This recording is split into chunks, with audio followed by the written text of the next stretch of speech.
खन्ना से पांडुरंग पुराणिक की बातचीत।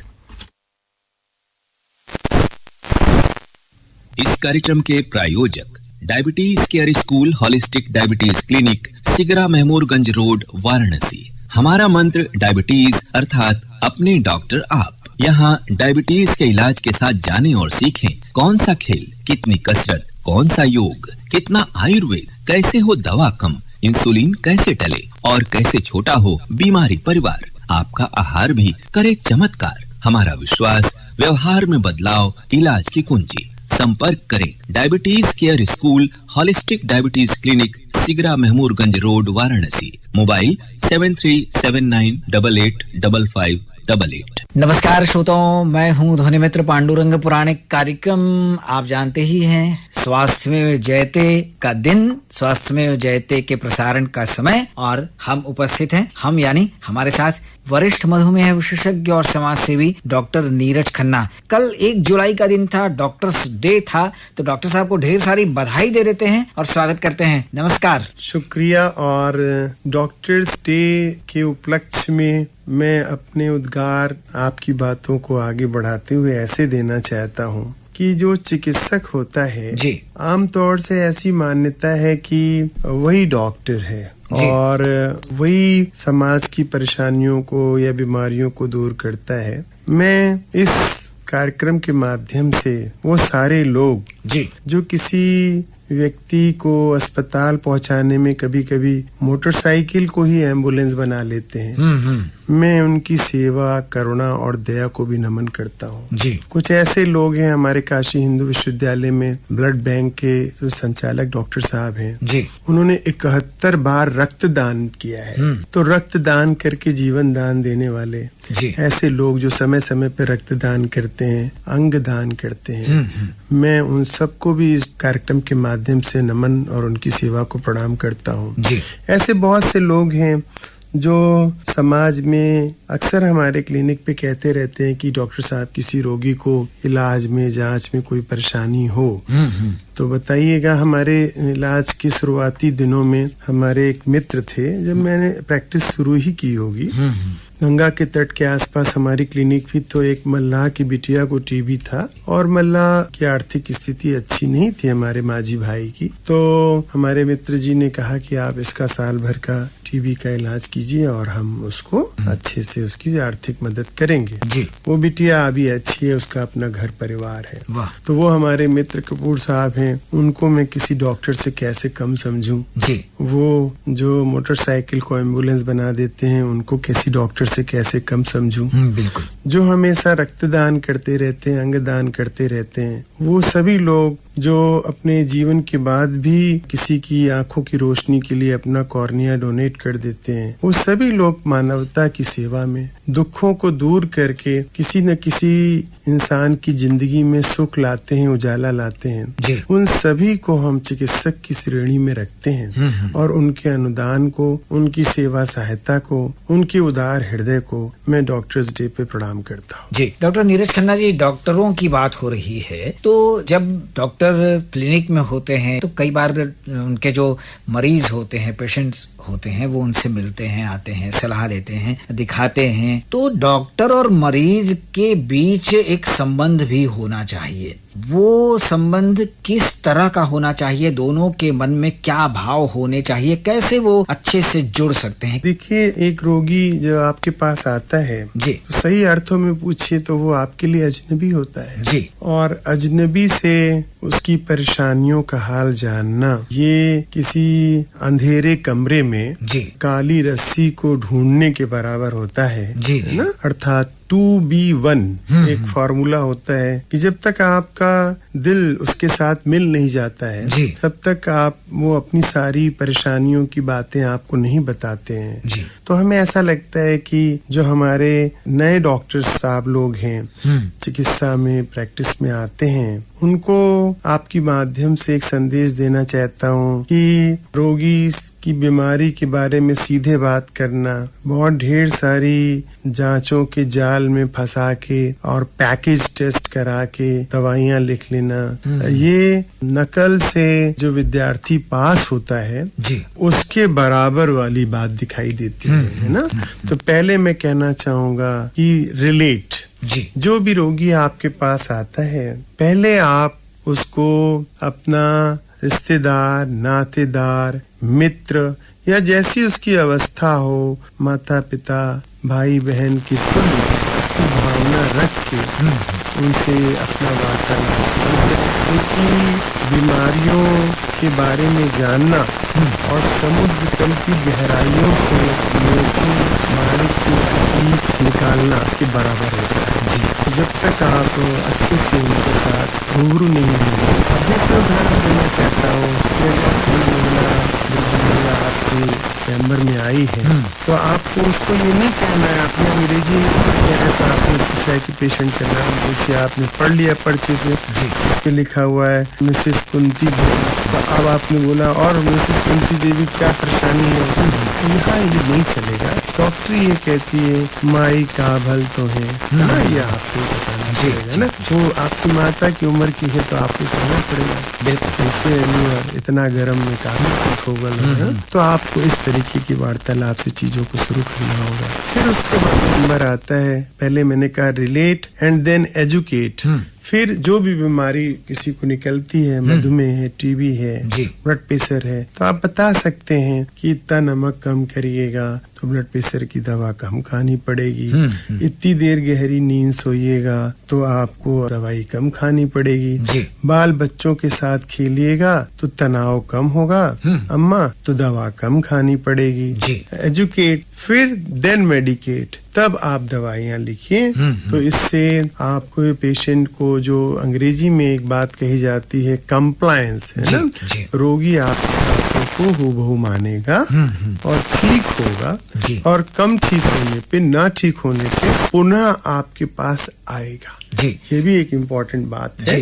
तो ये formula relate, educate and medicate हम अपने भावी चिकित्सकों के लिए, अपने चिकित्सक मित्रों के लिए और समाज को कहना चाहता हूँ कि डॉक्टर्स डे पे चिकित्सा का जो संवाद है वो ऐसे ही होना चाहिए। जी, बहुत बहुत अच्छी बात आपने कही डॉक्टर नीरज खन्ना जी। दोनों लोगों का इसमें बड़ा रोल है, और जब डॉक्टर इस तरह से मरीज के साथ जुड़ेंगे तो हमें लगता है कि शुरुआत में ही आधी बीमारी समाप्त हो जाएगी।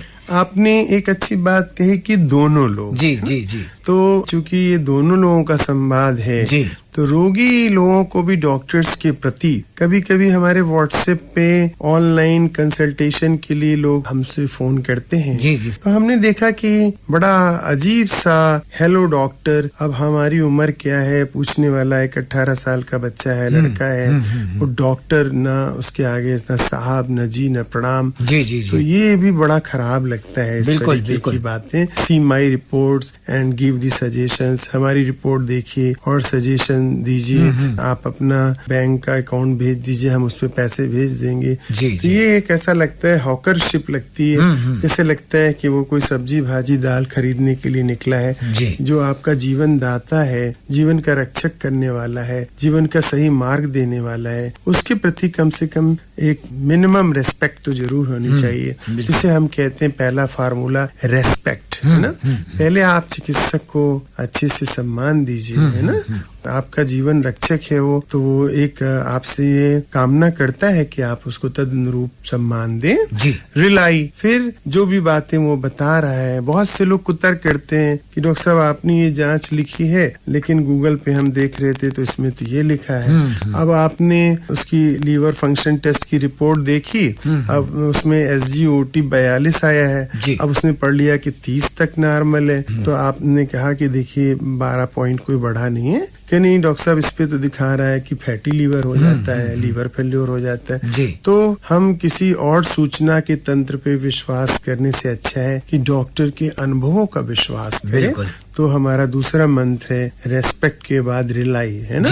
हम उनकी बातों पे विश्वास करें। और तीसरा होता है ओबे। ओबे माने जो भी वो कहते हैं उसको हम हूबहू पालन करें, है ना। इतना खाना खाना है, ऐसे दवाई खानी है ना। अब हमने कहा कि 8 बजे दवा खा लीजिए, साहब 8 बजे तो हम बाहर ही रहते हैं, हमारा कोई निश्चित रहता ही नहीं है, जी, तो डॉक्टर आपकी कैसे मदद कर पाएगा। जी। तो ये तीनों बातें हम रोगी से भी आशा करते हैं, और ये आशा केवल इसीलिए रहती है कि हम उनको बेहतर इलाज देना चाहते हैं और उसके हिसाब से एक बेहतर सुखद जिंदगी देना चाहते हैं। जी डॉक्टर नीरज खन्ना जी, मधुमेह की बात यदि हम करें तो जो मौसम का परिवर्तन होता है, मौसम की विषमता होती है, उसका प्रभाव कितना पड़ता है, कैसे पड़ता है? ये बहुत अच्छी बात आपने पूछी, और इन दिनों खास तौर से जो हमारे बड़े बुजुर्ग लोग हैं परिवार समाज के, जी, उनके संदर्भ में मैं बात कहना चाहता हूँ कि इन दिनों मौसम में ह्यूमिडिटी बहुत होती है, पसीना बहुत होता है, जी, जी, गर्मी होती है, कभी धूप कभी ठंडा।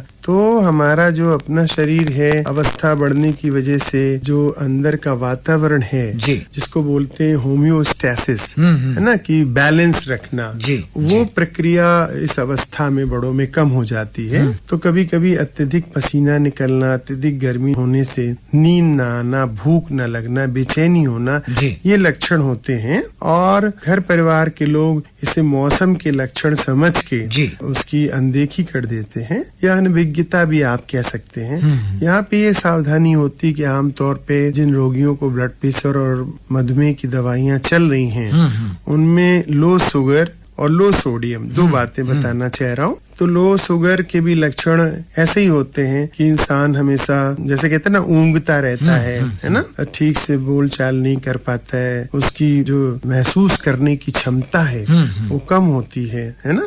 तो हम उसको कमजोरी चक्कर, उसको कभी प्यास ज्यादा लगती है ना, भूख नहीं भी लगती है, उल्टी मिचली जैसा महसूस होता है ना, हाथ पैर ठंडा होता है, तो हम उसको गर्मी से जोड़ देते हैं। तो कहने का मतलब है कि लो शुगर के लक्षण और गर्मी की भयावहता के लक्षण एक ही जैसे होते हैं। लो सोडियम अगर आप कहिए तो लो सोडियम की कमी होने की वजह से ब्लड प्रेशर की बहुत सी ऐसी दवाइयां जो शरीर से सोडियम को निकालती हैं। तो अगर पानी ठीक से नहीं है, भोजन ठीक से नहीं है, तो लो सोडियम हो सकता है, जिसकी वजह से अचेतनता जैसी स्थिति हो जाती है ना, पैरों में ताकत कम हो जाती है, चलने फिरने में अशक्त महसूस करते हैं ना। तो वृद्धावस्था में जो विषमताएं होती हैं और मौसम की विषमताएं एक जो से साथ जुड़ जाती हैं, तो इससे जो बीमारी से होने वाली परेशानियां उसको हम महसूस नहीं कर सकते हैं। संदेश ये देना चाहता हूँ कि परिवार में जो भी बड़े बुजुर्ग लोग हैं, इस विशेष ऋतु में 3-4 महीने, जिसे आप गर्मी और बारिश का मौसम कहते हैं, आप उनको दवा या भोजन देने से पहले उनका व्यक्तिगत रूप से हाल चाल और मूड जरूर जाने।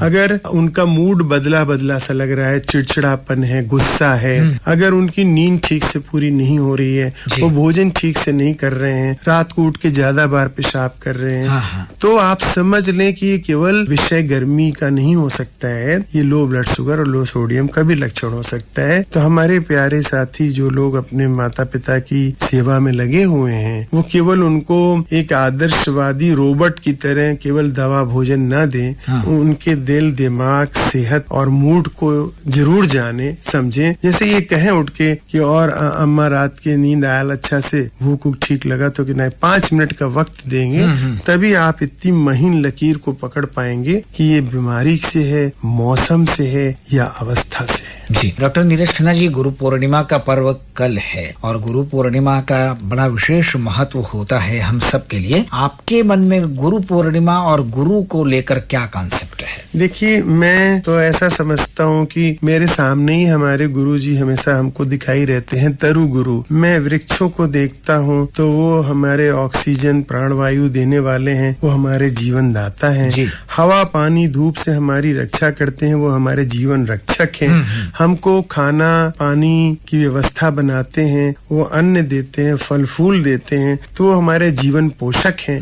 बीमार पड़ने पे हमको आंवला, तुलसी, चटामांसी ऐसी बहुत सी औषधियां देते हैं, वो हमारे जीवन को बचाने वाले भी हैं। तो हमारे तरु जो हैं वो हमारे जीवन दाता हैं, जीवन रक्षक हैं, जीवन पोषक हैं और हमारी प्राणों की रक्षा भी करते हैं। तो मैं साक्षात रूप में पर्यावरण की विषमताओं को देखते हुए जी। अपने गुरु का स्वरूप अपने तरु गुरु में देखना चाहता हूँ। जी। और हमें ऐसा लगता है कि ईश्वर को हम साक्षात अगर नहीं भी देख पाते हैं तो हम तरु में, वृक्ष में उनको देख पाते हैं। जी। तो ऐसे तरु गुरु को इस गुरु पूर्णिमा में प्रणाम करता हूँ और ये कहता हूँ कि गुरु पूर्णिमा का तात्पर्य गुरु से ही नहीं है, ये गुण से है। तो गुण पूर्णिमा, जब अपने आप को गुणों से पूर्ण करने लगे, जी। गुणग्राही बन जाए, जी। तो समझ लीजिए कि हम गुरु को प्रणाम और नमन करने योग्य हो गए। क्या बात है। तो हम प्रणाम निवेदित करते हैं, गुरुओं के प्रति अपनी श्रद्धा समर्पित करते हुए आपसे बस चाहेंगे कि बहुत जल्दी से कुछ गुनगुना दीजिए। बस यही कहना चाहता हूँ कि जी करता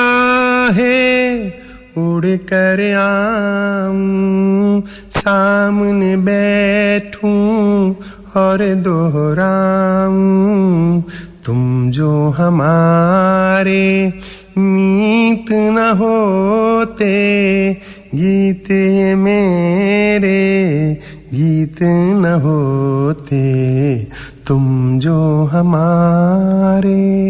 वाह। अब डॉक्टर नीरज खन्ना जी को धन्यवाद दे देते हैं। ध्वनि मित्र पांडुरंग पुराणिक को अनुमति दीजिए। नमस्कार। शुक्रिया। इस कार्यक्रम के प्रायोजक diabetes care school holistic diabetes clinic, Sigra Mahmoorganj road, Varanasi.